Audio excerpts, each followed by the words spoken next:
So Martin Sorrell, what number of your visit is this to India? 150th, 200? I've lost count. As much as the defeats the Indian cricket team has given to the English cricket team. Yes, they've been going all day, yeah. And it's the end of the day, so we have to wake them up. Yes.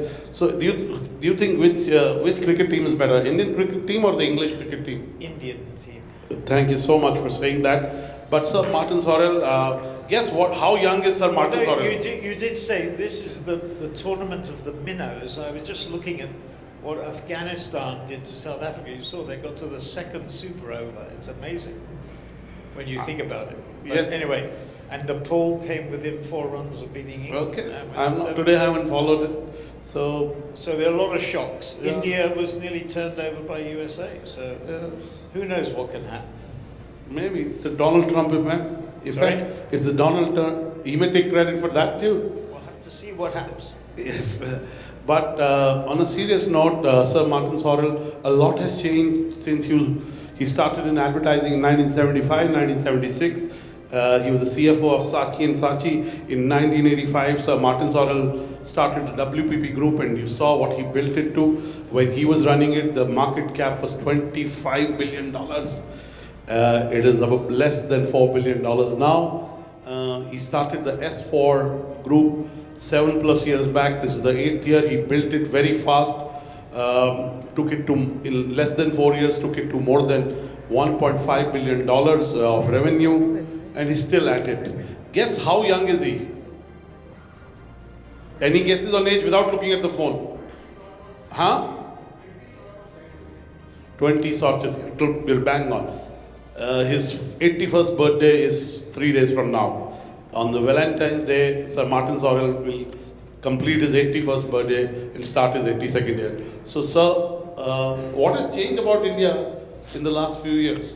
Are you still very optimistic about India? Yeah, but I'm very optimistic. When I was in Davos a few weeks ago, the World Bank issued their forecasts for GDP growth, and India was the fastest growing country last year, is projected to be the fastest growing country this year, and is projected by the World Bank to be the fastest growing country next year.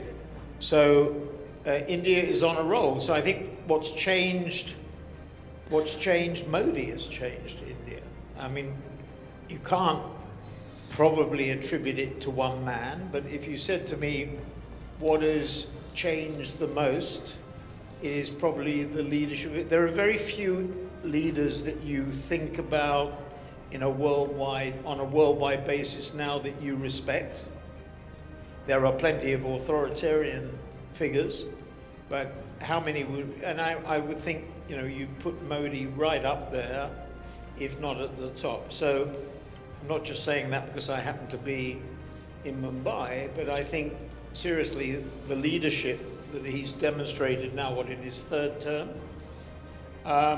and that continuity is a really important thing. I mean, if you look at around the world, I mean, the American president, in theory, can only last 2 consecutive terms, or 2 terms, although President Trump has threatened to change that. Either 3rd, you remember he tweeted a few weeks ago he may have a 4th term. But we started to worry with his maths is also broken. Yeah, but in Russia, Vladimir Putin has been there for 25 years. And that's his big advantage. His big advantage is continuity. And, democracy obviously is critical. But the problem with democracy is that you do have elections. The advantage is you have elections, the disadvantage is you have too many elections. It tends to make you too short term. It's a bit like CEOs of companies, of listed companies.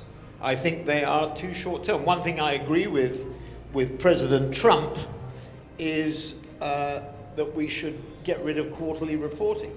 Remember, a few months ago, he talked about the possibility of, he said that we should get rid of quarterly reporting. I mean, one of the features that we all have to face is listed companies are short term.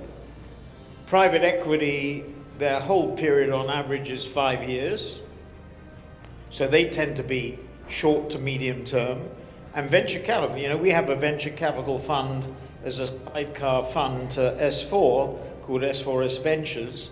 And we raised just under $100 million about 3 or 4 years ago.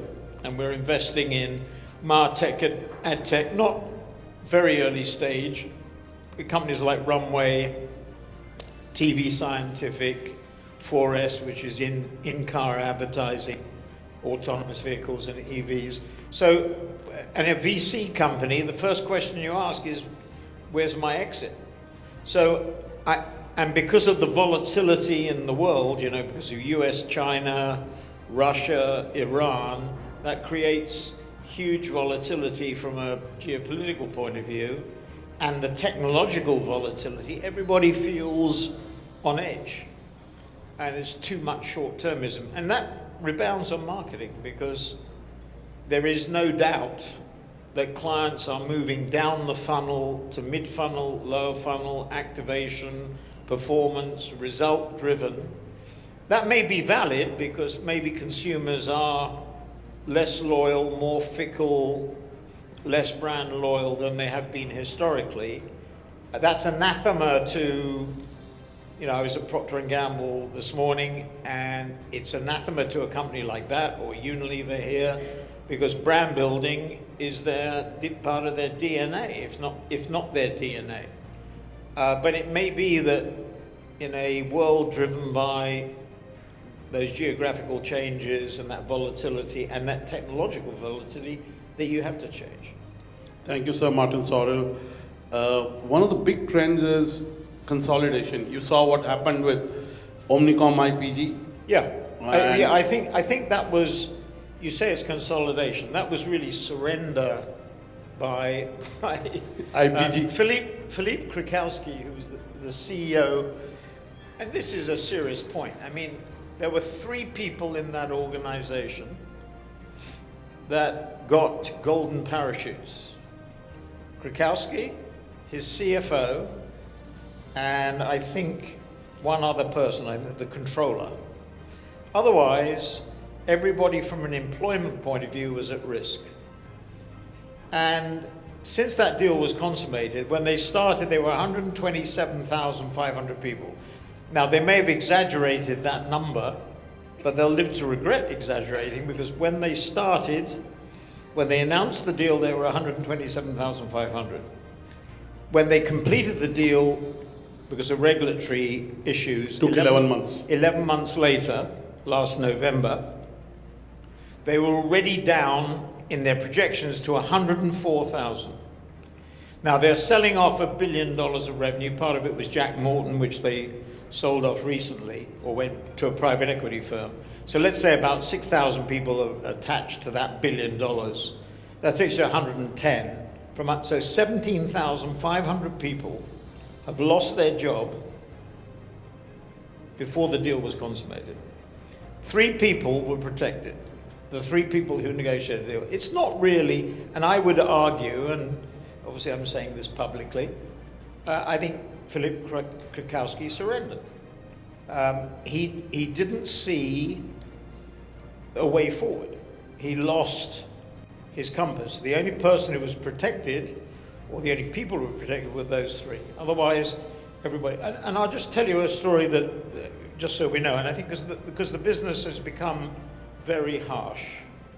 In November of this year, I was told that Omnicom, for the combined company, had a Zoom call with 228 people on it in New York. So this is in December, just after the deal closed. And a person from HR got on the Zoom call. He or she did not go on camera, so it was a blank. There are 228 people on the call at 1 p.m. in the afternoon of this day, whichever day it was. And they were told at 3 p.m. they would be let go. They would be cut off from their email, etc. I think that indicates a little bit about what's going on there. I do not see the benefit of that deal for clients. I mean, maybe there are clients in the room of IPG and Omnicom who can explain the benefit to me, because they've been told what it is. But I don't see it. What I see it as being is a capacity contraction. It's a bit like Paramount and Warner Brothers Discovery. Not Netflix and Warner Brothers Discovery, but if Paramount was to succeed with WBD, you know, 2 studios become 1 studio. That part of the industry, 300 billion of advertising goes through free-to-air TV and the traditional media like Paramount and WBD, and what you're seeing is a contraction. That's what's happening with Omnicom and IPG. What that is about to me is about just a contraction of capacity. I don't think it does anything from a client point of view. In fact, you could argue the other way around. You could argue that clients that bought IPG or Omnicom for conflict reasons or creative reasons or whatever are going to be disadvantaged by it. I don't see it.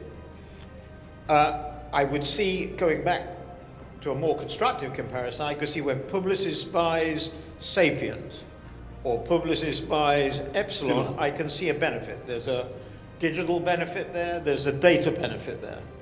But I don't capability benefits. Okay, but yeah, and there's another thing that's going on with Omnicom and with WPP as well. You know, we're sitting here in one of the strongest WPP markets in the world. When I was running WPP, we had a 50 share here, a 50% share here in India, by accident really, because we united JWT and Ogilvy, and JWT and Ogilvy had been agencies that had expanded their presence here in India and in China.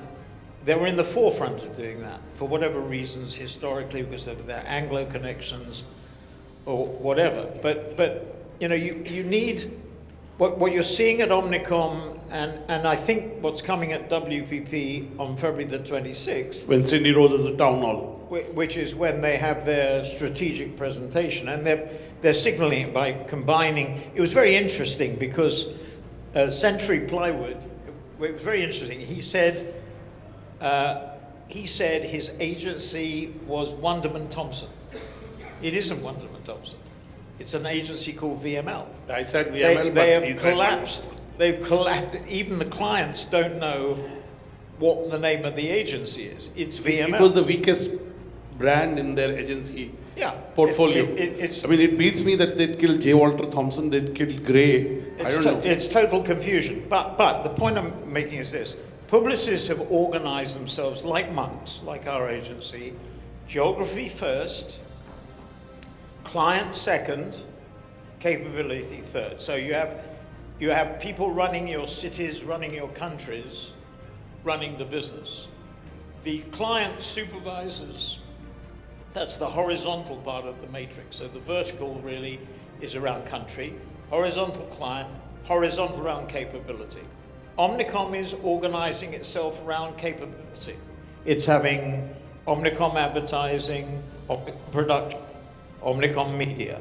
WPP is doing the same. I think that's wrong. I think Publicis have got it right. I think we've got it right. It's a very difficult decision. You know, if you call McKinsey advising WPP, so maybe they're right and I'm wrong, but I think you have to organize it, and the matrix is never perfect. You always have tensions, but the matrix should be geography first. What agencies to rely on is obviously their global clients and deploying their global clients in India or China or South America, wherever it happens to be. But what's critically important is not just global, it's regional and local. And the problem with it, doing it by discipline, which is where Omnicom have gone and where I think WPP are going to go, is you create internal division. When you set the budgets by creative, by production, by media, when clients come in, they want integration, and what the verticals will do is pull it apart. So it's going to be very interesting. My view will be, it's interesting also, Omnicom in Australia and New Zealand call it Omnicom Oceania. So in Australia and New Zealand, maybe because it's on the other side of the world, they've decided to go to the geographic model. That's the model. And I think they should adopt. We'll see how it plays out. And why is the sentiment on the stock exchange is so bearish on agency stocks? Well, it's Why? interesting. Today, Publicis was down another, when I was looking at it, down another 4%. I think having delivered stellar results, 5%, the bears on WPP on Q4 of last year are saying their revenues will be down 8%. Publicis delivered +5%. So you've got a 13-point difference between the top and the bottom, which is extraordinary in it. Now, why is it? It's the cloud of AI hanging over the sector. What the analysts and investors can't sort out in their minds is whether AI is a good thing for agencies or a bad thing for agencies. And I think where the market's right is that nobody in this room, no client in this room should be spending more than 10% of their media budget On creative. on creative. I mean, when I started in the business at WPP, at Saatchi's, many years ago as CFO, we were paid 15% as our commission. Agency commission. 50% on billings and 17.65 on production costs. And we used to allocate 10% to creative because they were the most expensive people with the Ferraris and the corner office, and 5% to media. Procurement shut us down to 10%, let's say, and we used to allocate about 7.5% to creative and 2.5% to media, and the media volume discounts made media the strongest part of the business. And Overriding discounts. yeah, and when I think about what should be done for the creative side, I mean, there are many clients that I look at who spend 15%. I'll give you one, I won't name them. One client spends $2 billion on media, dollars, globally, packaged goods company, and $300 million on in-house agency and brands. That's 15%. And this is a company under huge pressure, change in CEO. My view, they could certainly save $150 million in terms of, or $100 million in terms of cost by using technology more effectively. And what we're seeing, so the answer to your question about why does the market price Publicis just on 10 or 11 times earnings, which is much lower than the market and historically lower than the average that it's been, it's because of that concern.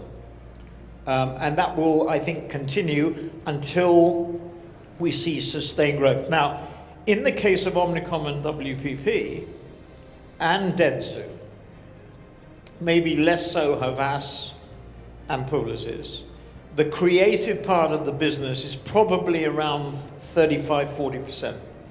So in theory, 35 to 40% of their revenues are subject to compression from the visualization and copywriting compression we're seeing. Takes far less time now to produce an ad, and we charge on the basis of time. Currently, we have to shift to output-based pricing, so charging clients on the number of assets produced, not the number of hours that it took to produce it. So the cost has gone down, and so that whole area is coming under cost pressure.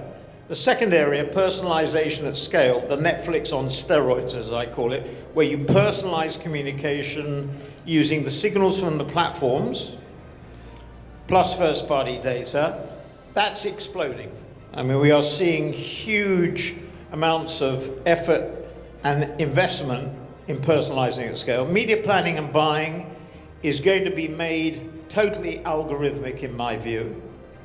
Everybody in this room, in a few years, when digital is already 75% on average of budgets, maybe a little bit less here in India because of the dominance historically of TV, of free-to-air television, but over time that will align, particularly as younger people get older, because their media habits are different to older people like like myself, general efficiency, and then democratizing knowledge. I mean, Jensen Huang, my favorite example, has somewhere between 40 and 60 direct reports.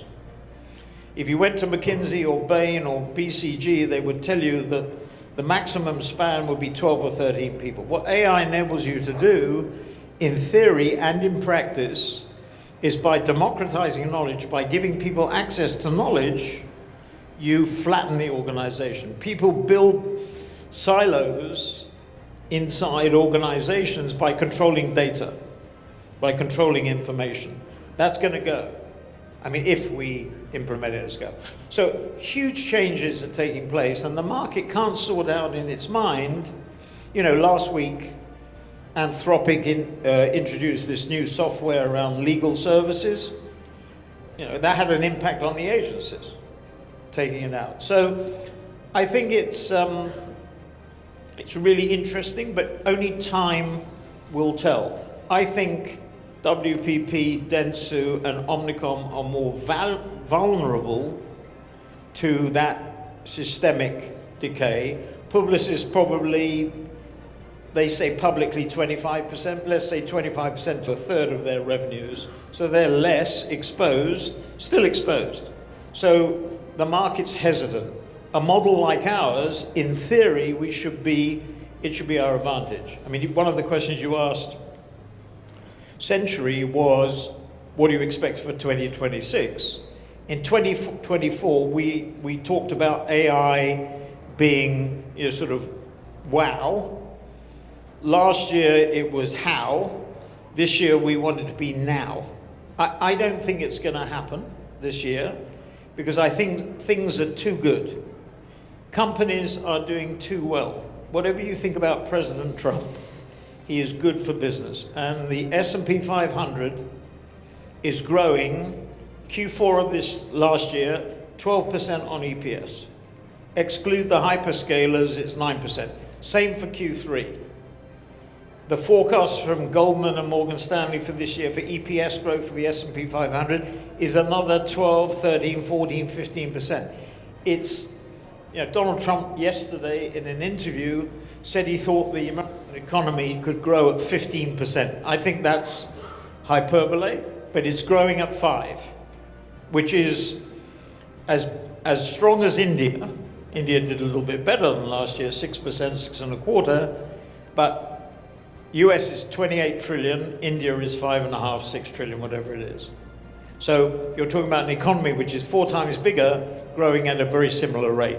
Could it get to 15? I don't think so, but you know, we'll see what happens. But America, in the first half of this year, is on fire. I mean, it is doing extremely strongly.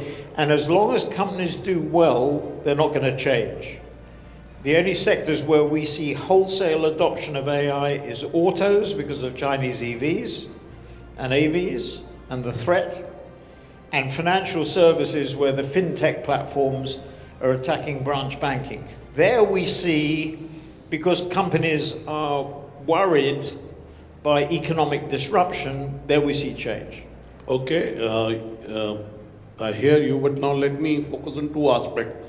One is, in India, I only know India, unlike you, you know, there is a move towards bundling of agency functions. 20 years back, unbundling happened, media services became sexy, you know.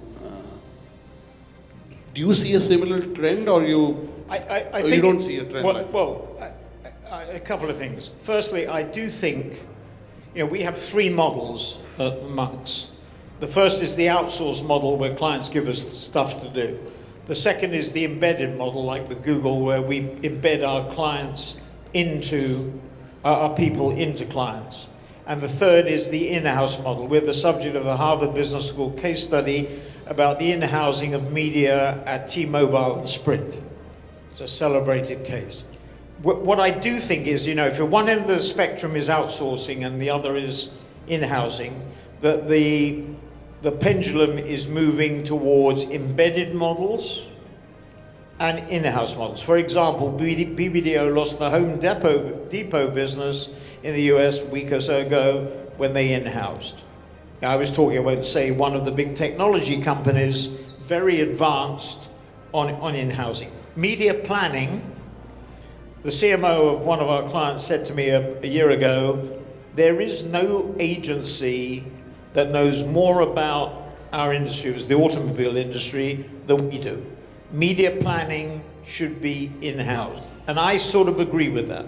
Strange coming from me, an agency person, but I agree. I think the pendulum moved too far. Clients have to be agile, they have to take back control. After the great financial crisis, they lost control of a lot of functions. You know, CFOs said, get rid of the headcount, let's move it out. And then first-party data is critically important. So I do think there's an in-housing or embedded model. As to look, at one end of the spectrum, you have Coca-Cola, giving 75% of their business to WPP. At the other end, you have General Motors, upper funnel agencies, actually 3 independent agencies, and we're doing all the foundational work around AI with Metropolis, which is their AI model. So I don't think, Anurag, there's a prescription at the moment. Within the holding companies, it is true, you know, in the late 1990s, I had to fight with the heads of JWT and Ogilvy to remove the media function from the integrated agency and set it up separately, and that's for Mindshare, and then we created Wavemaker, MediaCom, etc., Media Edge CIA, and then Wavemaker, and created Group M. That it's not being fully integrated, because what you're getting is, it comes back to that disciplinary thing. If you're organized by country, you pull it together more. If you're organized by capability, you're still keeping it apart. I mean, they talk about integration, but you know, if you plan, it's really interesting. If you plan and budget by discipline, you get interdiscipline rivalry. If you say to a country head, I want you to pull together the best team the disciplines, it'll be integrated at least on a country or regional basis. You'll have maybe some geographical friction, so you don't remove the friction, but I think the friction is less. That's why I say it's not the perfect solution, but I think it's better solution. And Sir Martin Sorrell, now focusing on your latest baby, is S4 and Monks. What should we expect from you and S4 and Monks in 2026? Well, in 2026, it's that, you know, wow, how, and now. What I'd like to see is wholesale AI adoption at scale, as we've seen in autos, you know, with BMW, with GM. In banking, Santander and HSBC, for example, being attacked. You know, there's a platform we work for in Brazil called Nubank, just got a US banking license. One of their founders moved to Miami, and they're going to open up in the US. It's that sort of change is rocking the foundations of major verticals. My view is our model, which is digital only, digital preferred, data driven, which in an AI world is critical, faster, better, cheaper, and more efficient, and more because of AI, and unitary, one brand. I think those 4 things become the most important drivers for the model. So what I'd like for Christmas or for my birthday is really wholesale adoption at scale. And just one final thing. AI is not about technology. It's about workflow. It's about simplifying your workflow, automating it, and change management. And I'll just finish on one story. So there is this guy, a French guy called Hubert Joly. Hubert was working for a firm in Minneapolis after McKinsey, and he was asked to become CEO of Best Buy. And the job was to turn Best Buy from a bricks and mortar retailer to a digital retailer. So he gets to Best Buy and he goes in, And everybody keeps on telling him it's about change management, moving from traditional to digital. And after 6 months, he realizes it is about change management, and he changes the management. Wow, I love that. We could do that in many cases. I think the Indian government is... You will only get this change, my view, if you change I would just temper it a little bit, change the attitude of the management, or change the management. So Martin Sorrell, I know you have a time's up, but what keeps you going? I mean, you've accomplished almost anything. You're a Sir Martin Sorrell, you're a household name, you created companies many times. Well, I enjoy it. You know, there's all this stuff about work-life balance, right? My view is, actually Nigel Farage in the UK today said, or yesterday, that, you know, we should all go into the office. I'm not sure it's his role to say that, but that's what he said. And he talked about work-life balance. If you enjoy something, you know, the question I would ask is, you know, why not continue to enjoy it? If you enjoy your work, the first guy or second guy I worked for was a guy called Mark McCormack, a famous sports promoter, and he was a lawyer. IMG. IMG, and he met Arnold Palmer at Wake Forest University. They were both My daughter's at Wake Forest. And he was a scratch golfer, Mark, and he met Arnold Palmer and said, Arnold, I should be your manager, 10% handshake on it. The lesson of that is Mark was a lawyer who loved golf. He ended up representing Palmer, Player, Nicholas, and others, Keeley and Laver and all those people. But he did what he loved. And the answer to your question is, if you do what you love, it isn't work. It's not work. So the boundary between work and play is a very fuzzy one. So if you enjoy it, why not do it? Confucius said, if you make your hobby your profession, you don't have to work a single day. I think that's true for you. Please give Sir Martin Sorrell a big round of applause. Really big round of applause.